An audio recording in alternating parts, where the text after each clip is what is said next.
কখনো দেখেছেন এমন মানুষ যার কাছে অসীম শক্তি আছে কিন্তু তার সাথেই অসম্ভব অহংকারও রয়েছে, যিনি নিজেকে সর্বশ্রেষ্ঠ বলে মনে করেন, খারাপ কাজও করেন।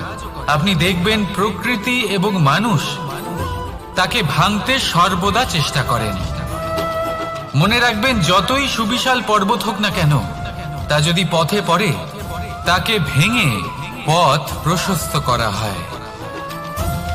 যদি আপনার কাছে বল থাকে, শক্তি থাকে, পরাক্রম থাকে, তাহলে তার সদ্ব্যবহার করুন, কাউকে সাহায্য করুন, কাউকে রক্ষা করুন।